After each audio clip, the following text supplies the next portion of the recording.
Hi, this is Tim of the 1916 Company. Welcome and thanks for logging on. If you love this watch, email me, Team Mosso at the1916company.com for purchase, pricing, and availability questions regarding this watch.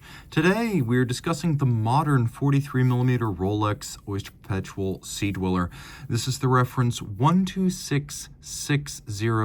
Is launched in 2017 for the 50th anniversary of the Sea-Dweller model line. The watch is 43mm in diameter in 904L steel.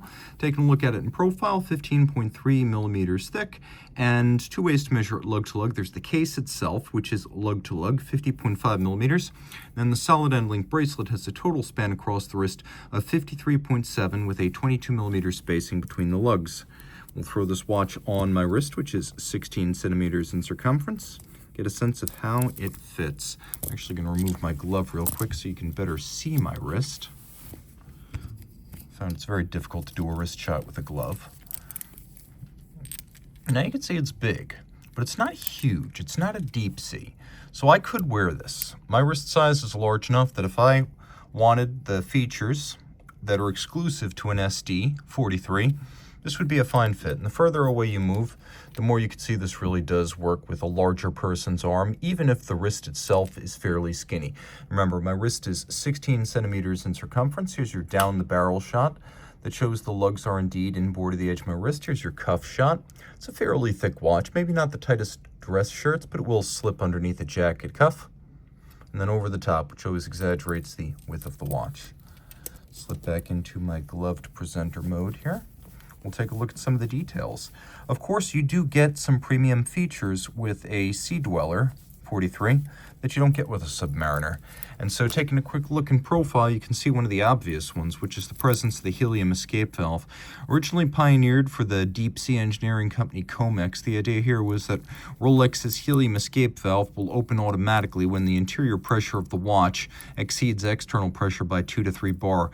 The concept being that during saturation diving, during your one big decompression from your long dive, helium that gets into the watch needs to get out of the watch during the decompression. So this relief valve prevents the seals in the crystal from being blown out. Of course, we have a 1,220 meter diving depth, and then we have a clasp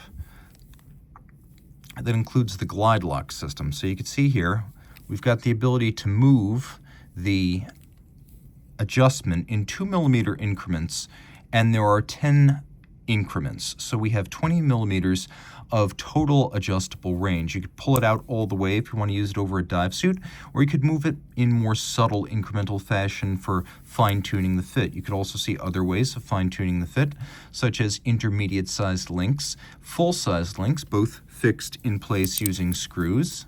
You can see we have removable links on both sides. We are a certified pre-owned Rolex dealer, so if for whatever reason you have an exceptionally large wrist and you need more links, we can provide those as well.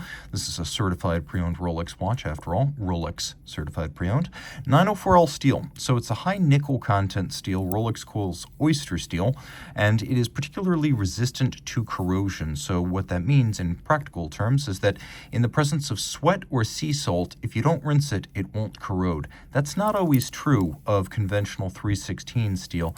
You can see we have a clamshell lock system for the clasp, but then there's also a spring-loaded beacon hook system, so it's a double locking clasp.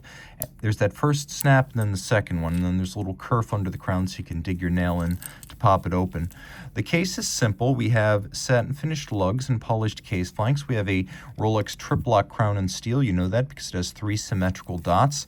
We have a screwed in Rolex case back, and this is fascinating because some Rolex models, very few, do include some customization or model-specific casebacks, and the Sea-Dweller, which is named as the model, and the gas escape valve, which is specified, are in fact reflected on this model bespoke caseback.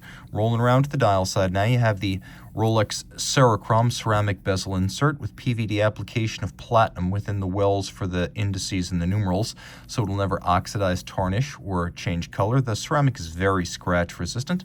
We have a bezel with a sharp knurling outboard. You can see that it's really easy to grip. The knurling actually featuring a subtle contrast between satin finish and polish, and a very refined and yet still quite distinct 120-click unidirectional rotating dial bezel, and Rolex always with the attention to detail. There's actually a sapphire cap on that bezel pearl to make it more durable. So you can line up that bezel pearl with the minute hand. Now you have a 0 to 60-minute count-up timer, which is easier to read than a chronograph, and in my opinion, preferable because you don't have the downstream service costs of a chronograph. Turn the lights out. You can see Rolex's Chromolite blue lume. Notice that all three hands are luminescent. You can see the seconds hand, so you know if your backup dive timer is running. The dial has a very flat black aesthetic to it, and that's long been one of the distinctive traits of this model. It has a very flat black as opposed to the high gloss you see on other Rolex dive models.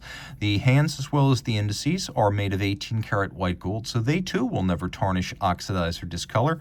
We have a Cyclops Eye magnifier over the date. The watch does feature 2 subsidiary setting modes, including hacking seconds, stop the seconds hand, and set the watch to a reference time to the second. We also have a quick set for the date.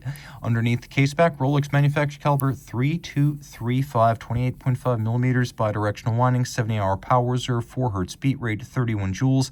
Hacking, quick set, COSC, chronometer certified, movement, yes, but Rolex then cases it back up and is a fully assembled watch, tests it in 6 positions to run no worse than -2 +2 per 24 hours, much better than the COSC. That is the superlative chronometer standard. Full balance bridge with a free-sprung balance to make it shock-resistant, anti-magnetic parachrom blue, niobium, zirconium, anti-magnetic hairspring to make it highly anti-magnetic. That hairspring with a Breguet overcoil profile shaped by hand, so it will keep time consistently, isochronously in every physical position. It uses a ball bearing style pivot system for the rotor for more durability. And of course, the free-sprung balance using Rolex's variable inertia balance screws called microstella allows for very precise adjustment of the timing. So this watch has many feathers in its cap. It even uses Rolex's own shock protection called Paraflex and their own lubricants. Dials, cases, bracelets, clasps, movements, and every part inside them. Rolex is a fully integrated manufacturer. If you love this watch, reach out to Team Mosso at the 1916company.com for purchase and pricing details.